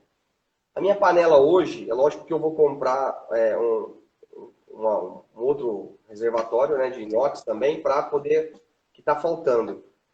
Mas eu uso o caneco do cantil do GI, cara, de aço inox. É o que eu mais uso. Eu Dois. consegui... É o que eu mais uso. Eu consegui...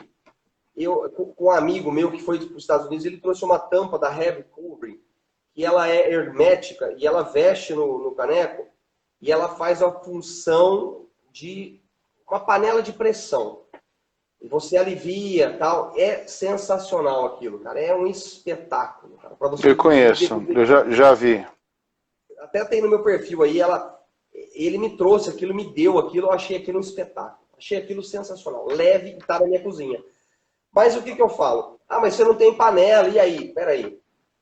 Nesse azimuth, que é o ponto A para o ponto B, lá, o que eu dou preferência? Por exemplo, bacon, a linguiça que eu levo lá, uma linguiça seca, ovos, coisas que eu faço sem necessariamente precisar de panelas e utensílios. Porque no caneco do cantil se faz tudo. Se faz praticamente, Faz. até você consegue assar massa ali dentro. E se você levou o bambu, você já tem uma panela, né? Não, aí o ideal seria levar até um bambu, um caneco, um bambu maior, que aí sim você faz o arroz para um batalhão praticamente, né? Usando a serra Baco, você consegue fazer até a tampa com capricho. É. E aí, cara, eu percebo que a minha cozinha ela funciona dentro do meu conceito. Eu posso melhorar? Posso pôr mais um potezinho de titânio ali e tal, para de repente fazer mais alguma coisa e tal. A questão do café, eu dou preferência para fazer o café tropeiro, porque o café tropeiro eu uso brasa, eu não preciso levar coador. Muitas vezes eu levo, às vezes que é só um lazer, mas na sobrevivência eu vou fazer só o tropeiro. Vou coar com brasa. Eu não vou ter que levar mais uma coisa. Até por isso, para ter também na minha mochila, nesse caso, eu tô pegando aquele da Seattle Summit, aquele brew, né, que fala, que é colapsável, que você pôr o café numa malha de aço. Ah, tá. Sei. Ele é interessante você ter na BOB, porque às vezes você faz o café tropeiro, porque minha esposa, se eu fizer o café tropeiro para ela vai achar um pouco adstringente o sabor, então não vai agradar tanto. Vai funcionar, vai estar pondo cafeína no corpo. Mas, então a minha cozinha, eu dou preferência para cozinhar coisas que eu faço que eu tenho uma frigideirinha de R$ 20, excelente. Eu faço muita coisa ali. E a maior parte de proteína eu faço espeto, trave e aço, cara. Com fogueira, então... Cara, a gente se vira. A gente que já... Né, uma coisa que o ser humano além de adaptável, ele aprende. A necessidade obriga, o cara se vira. Então não tem muito o que fazer. Bom, a gente tá quase com 2 horas de live, cara. A gente fala pra caramba. O assunto aqui vai até amanhã cedo, se deixar. Vai. Tá? Se você morasse aqui perto, aqui onde eu moro, é uma cidade que tem 25 mil habitantes, tem muita mata, muita floresta, e aqui é um lugar para um sobrevivencialista morar, cara. Eu moro num lugar assim, 2 quadras do meu trabalho, a minha esposa mora a menos de 1 quadra, a escola, o colégio das crianças é 3 quadras, aonde eu frequento, no máximo, no azimuth que eu tô, dá algo entre 5 a 6 quilômetros, só que aí o cara tem que andar na mata, né? Até o 3º quilômetro, mas depois é mato, só mato. Então, assim, eu acho que é um lugar, assim, privilegiado, cara. Aqui na cidade chama Casa Branca, interior de São Paulo. A gente está tão privilegiado aqui que a gente está a 120 quilômetros de Ribeirão Preto e a 120 de Campinas. Muito bem localizado, sabe? Próximo de Mogi Guaçu, Mogi-mirim, São João da Boa Vista, Mococa. Então, é uma cidade bem localizada e próximo do sul de Minas também. E para o sobrevivencialista, assim que você falou de locais de risco, eu vejo que aqui sim eu tô nesse ponto eu estou num nível bom de preparação, cara, porque não tem assalto, eu largo a chave na moto na hora do almoço, o capacete eu deixo lá, o carro aberto. Aqui, por enquanto, não tem isso não, velho. Então, isso devia ser proibido, fazer uma propaganda dessa e a gente passar raiva aqui em São Paulo. Mano, mas ó, quando você quiser vir para cá, a casa, sinta que aqui uma extensão da tua casa. Você pode vir, aqui tem espaço, traga a família, a gente vai fazer uma almoção legal, aqui um almoço bem redneck, ouvir muita moda de viola e fazer nossa, maravilha. Tem um amigo aqui perguntando sobre uma pauta sobre glaciação. É um assunto bastante recorrente que eu acabo ouvindo sobre a mudança climática, dessas mudanças drásticas, né? Nos moldes daquele filme, né? O Dia Depois de Amanhã, né? Aquela história toda, que é uma realidade, né? É uma coisa que já aconteceu, pode acontecer de novo, vai acontecer de novo, não sei se em que termos, em que moldes, né? Mas é uma coisa interessante. A gente podia marcar um estudo disso aí para o pessoal que nessa parte de mudanças climáticas. Isso é bem interessante. Trazer alguém para agregar com a gente aqui da parte de meteorologia ambiental, né, para fazer esse contraponto. Seria bem interessante. Que é um assunto da sobrevivência, do sobrevivencialismo, um dos motivos que levam, né?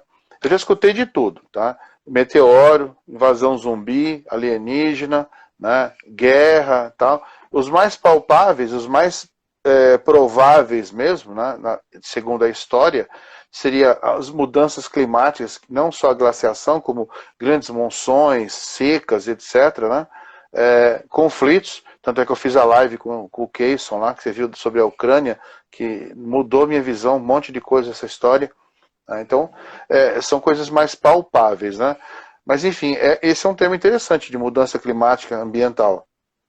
Totalmente. Inclusive, nessa linha, eu já há algum tempo eu faço estudo de camadas, né? Que o exército americano eles usam camadas.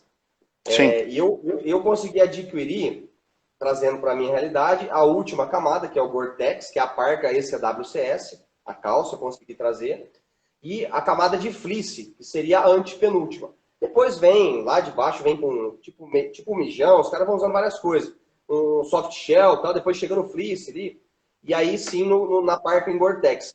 E eu consegui trazer, porque eu vou acampar, cara, na rede ou na barraca, eu uso mais rede. Eu uso camada para dormir, para não ter que usar isolante. Então eu ponho um moletom, coloco a calça em Gore-Tex, coloco a parca em Gore-Tex. Fico parecendo um soldado, mas no meio do mato não tem problema. Aí eu ponho a parca junto com o fleece, a pidorca e durmo sem novidade. Então, não sei, lógico, não tem a ver com glaciação isso, mas sim com questão de clima, né? E a gente tem que estudar um pouco, pelo menos, disso, né, cara? Não, velho. Mas tá bom.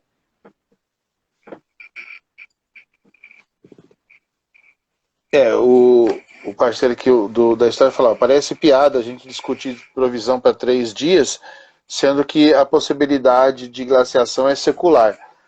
Nesse sentido, né, a sobrevivência, o sobrevivencialismo, ele entra na sobrevivência de longo termo, né, que é aquela sobrevivência de modo contínuo, em que você demanda o quê? Um ponto de retirada, grandes estoques de suprimento, uma quantia muito considerável de dinheiro investido. É um outro patamar de sobrevivência. É um dos patamares mais hardcore que tem, que eu abordo no meu livro lá sobre preparação, né? Sobre preppers, né? Que está lá na Amazon. Cara, é uma sobrevivência que ela vai assim a 2, 3 milhões de reais facinho. Só que, puta merda, né? É uma outra história, para um outro tipo de ser humano. Eu acho que não é para o meu caso, não é para o seu caso, a não ser que a gente ganhe na Mega Sena no final do ano, mas aí também vou te contar, né? É difícil, porque é sobrevivência de nível governamental, assim, e não é o nosso caso. Agora, como que eu faço se acontecesse comigo numa dessa? Eu vou ter que estudar, vou ter que improvisar meios de me sobressair nessa condição, né? Aproveitando o local, improvisando, adaptando meios. Ah, a neve vai subir e tal, vou procurar um prédio, enfim. Aí são estudos. Do mesmo jeito que você chegou no estudo da sua cozinha, você tem que botar no papel lá, situação, e ir lutando lá e se debatendo contra os resultados. É o famoso jogos de guerra, né? Simulação, simulação, erro e acerto, simulação, erro e acerto, até chegar no conceito. E quando acontecer, se acontecer, você não vai estar pronto. Deixa eu fazer uma pergunta antes que a gente acabe com essa live, mas é uma pergunta legal até para as pessoas ouvirem. O que você acha que seria mais versátil na tua realidade? Ou não só na tua realidade, assim, falando de uma forma mais panorâmica. Você ter um bunker bem montado, um bunker aí na sua casa, ou, enfim, ou num sítio, em algum lugar, um bunker bem montado, subterrâneo. Ou você ter um veículo preparado para evasão. Sei lá, um motorhome todo preparado, com padrões de blindagens, né? Níveis de blindagem, ou talvez uma caminhonete bem preparada. O que você acha que é mais versátil? Mobilidade ou você ficar estagnado? Assim, é difícil responder, mas eu acho muito legal falar sobre isso. Olha, assim, a mobilidade ela funciona na retirada. Porque dependendo do nível de catástrofe, nível de emergência, igual vamos por aí uma mudança climática extrema, tá?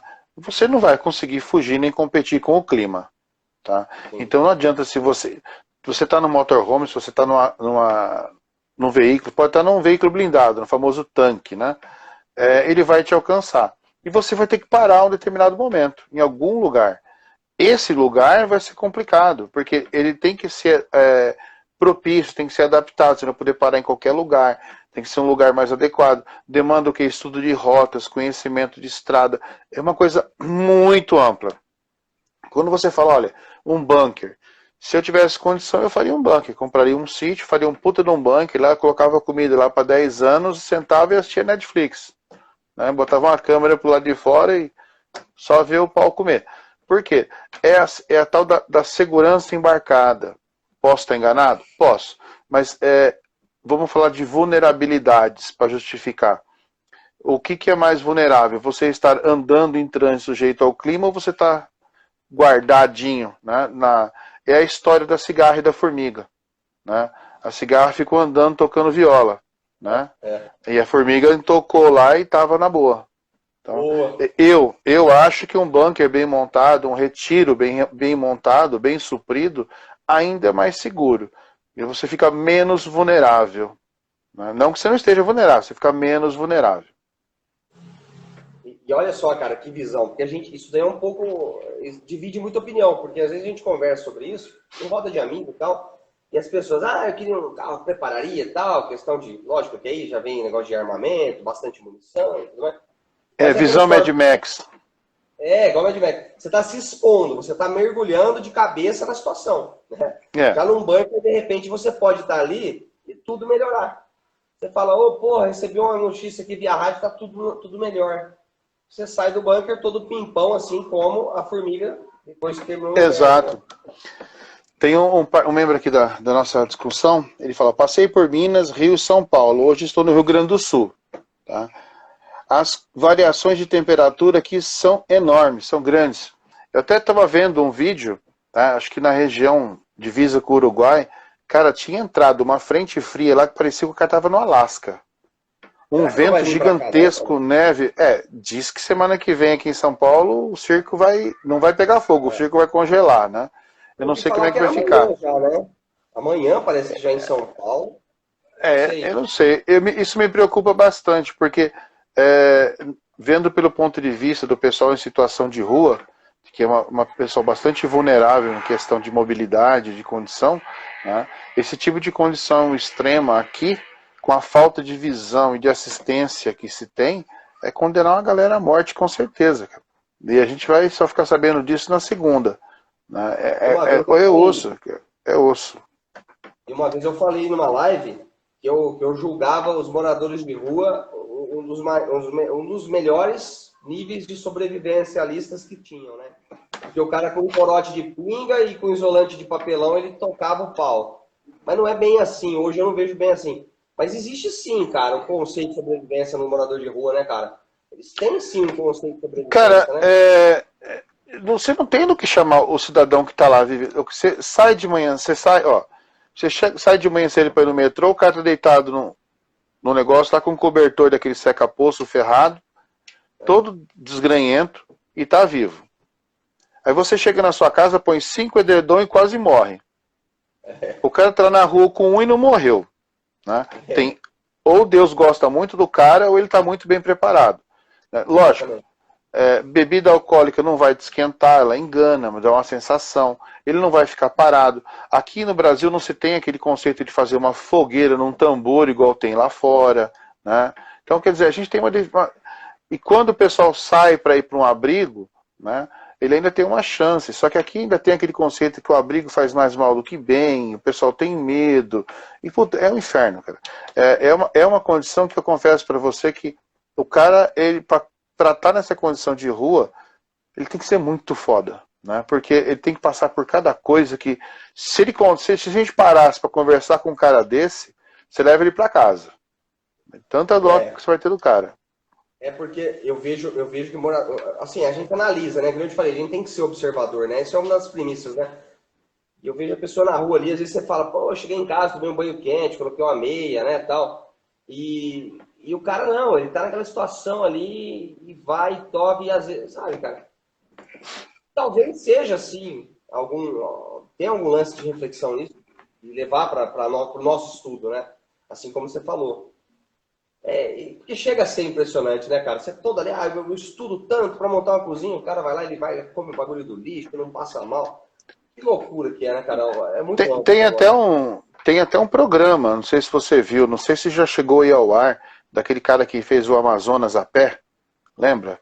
Que ia fazer 60 dias na rua. Ele pegou a pior época dos Estados Unidos, ele pegou a época do final do ano, do inverno. Ele ia ficar 60 dias na rua, sobrevivendo na rua. Esse eu queria ter assistido, cara, pra ver como é. Tudo bem que a gente sabe que é entretenimento, que é foda, mas a experiência e o que ele ia contar é outro nível. Né? Sobrevivência urbana no modo Deus me livre, né? Não é nem o hardcore, é Deus me livre, né? Mas Porque aí será que é não? osso. Equipamento, por exemplo, numa situação dessa, eu acho, nossa, o cara que fala assim, eu sou sobrevivência urbana, chega a me dar frio na espinha, cara. No mato, na natureza, você sabe o que pode te ferir ali. Desde um galho cair, você escolher o lugar que você vai acampar, até um artrópode entrar na sua barraca, ou uma aranha armadeira, né? Existem várias coisas, mas você sabe que pode rolar. Você sabe como se prevenir daquilo, mas no urbano é Cara, complicadíssimo. sobrevivência urbana, você está sujeito ao bicho mais perigoso do planeta, É, né? Que é o ser humano. E o seu humor. Então é complicado, cara. O ambiente urbano é o pior ambiente do mundo. Tanto é que a gente conversou na live lá com o Keyson, que o pior ambiente de conflito que existe para uma guerra é o urbano. Né? É o pior lugar do mundo para sobrevivência. Ele descreveu ele que já teve em combate. Você fala, cara, como assim? Ele falou, ele explicou, o local conhece o terreno, você não conhece. Você está entrando numa rua, você não sabe o que tem na esquina, você não sabe. Quer dizer, você está lascado.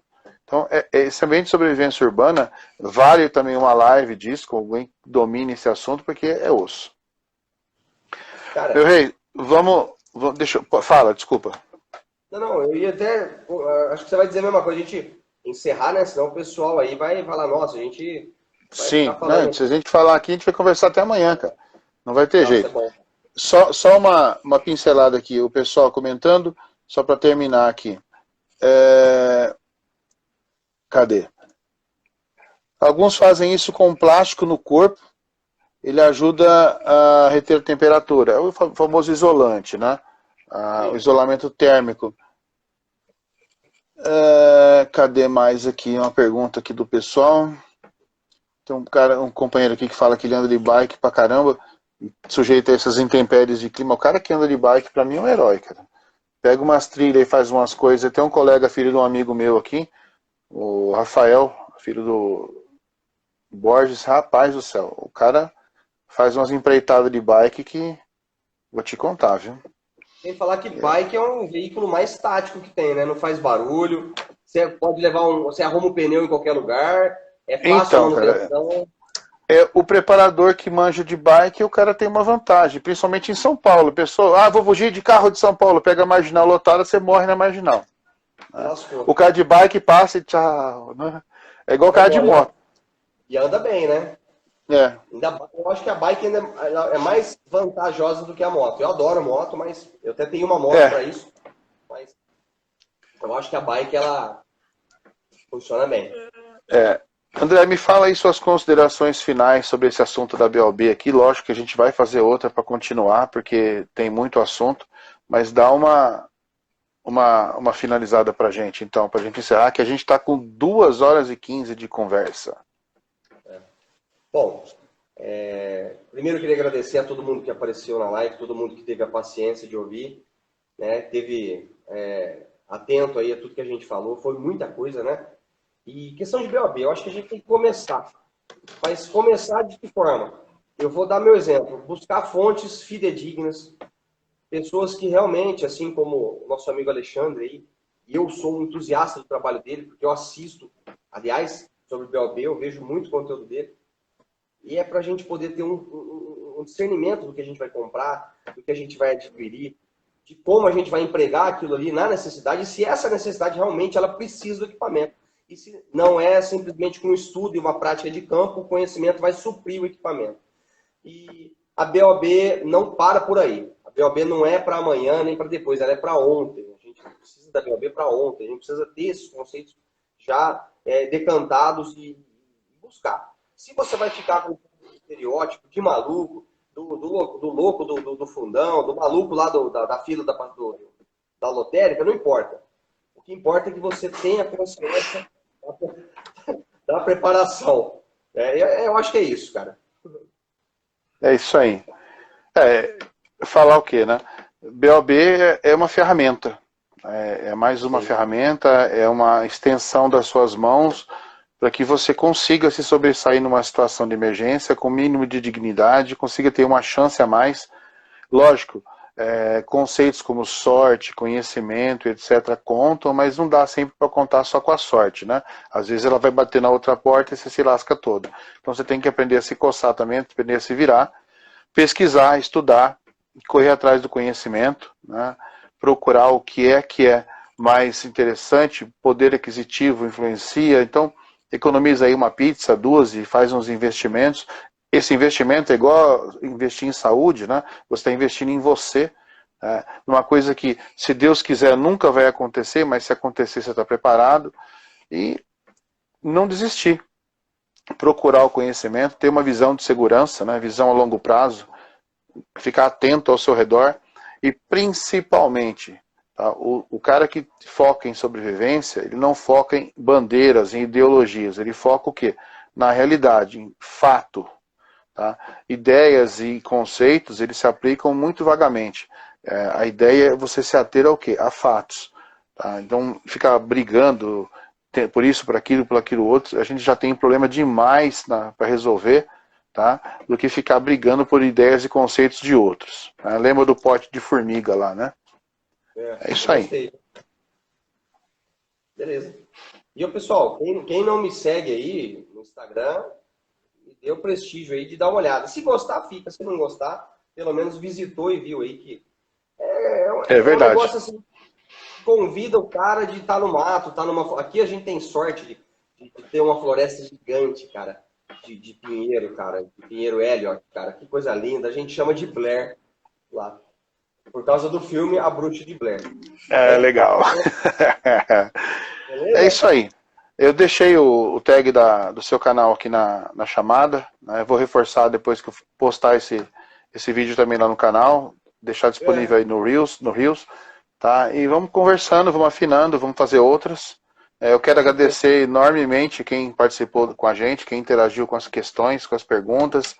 Obrigadão de coração.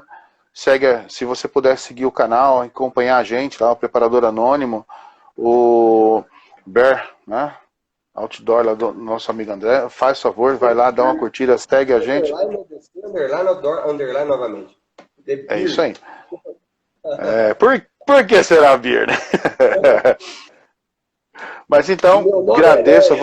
Eu agradeço a você, seu tempo, o assunto. Obrigadão pela participação, pelo seu tempo. Valeu de coração aí. Agradeço todo mundo. Obrigado. Até uma próxima. Valeu. Fiquem bem e seguros. Forte abraço para todos.